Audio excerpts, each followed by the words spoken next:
Welcome to the session on overemployment equilibrium, excess demand, and inflationary gap from the unit Determination of Income and Employment. Overemployment equilibrium is a situation where equilibrium is attained after the full employment level. That is, aggregate demand is equal to aggregate supply at a level of output where resources are already fully employed.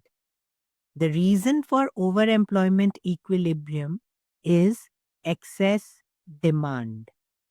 Let's understand the concept of excess demand and how it leads to overemployment equilibrium. Excess demand is a situation where aggregate demand is greater than aggregate supply at full employment. That is, AD is greater than AS at full employment. Let's understand this concept with the help of a diagram. So we draw the axis and label them. Income on the x-axis, aggregate demand on the y-axis. Next, we draw the 45-degree line which represents the aggregate supply curve. Our reference point for studying overemployment equilibrium is once again the full employment equilibrium. So, we draw the aggregate demand curve depicting that level of aggregate demand which is required to attain full employment equilibrium and label it as AD. E is the full employment equilibrium point and Y star is the full employment level of income.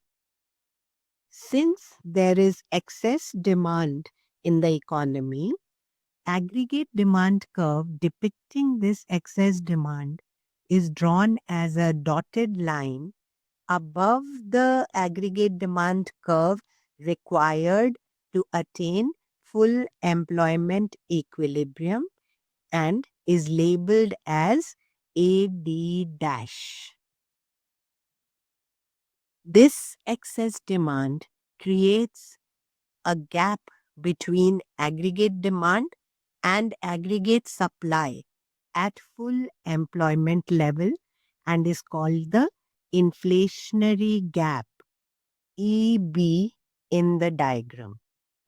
We can define inflationary gap as the amount by which actual AD exceeds the level of AD required to establish full employment equilibrium.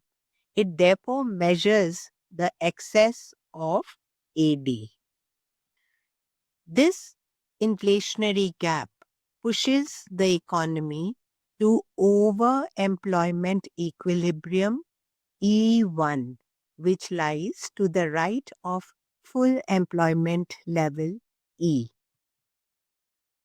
The impact of inflationary gap is that money national income or national income at current prices increases from Y star to Y1. An important point to note here is that since all resources are already fully employed, output cannot increase any further to meet increased AD, and therefore it leads to a rise in the price level. Real national income does not increase since output cannot increase. So it is only money national income that increases from Y star to Y1 due to a rise in the price level. So we see that there is a link between the three concepts of overemployment equilibrium, excess demand, and inflationary gap. And we have also understood how one leads to the other. If you have any doubts, please leave them in the comment section below. In case you found the video helpful, remember to press the like button and share it with your friends.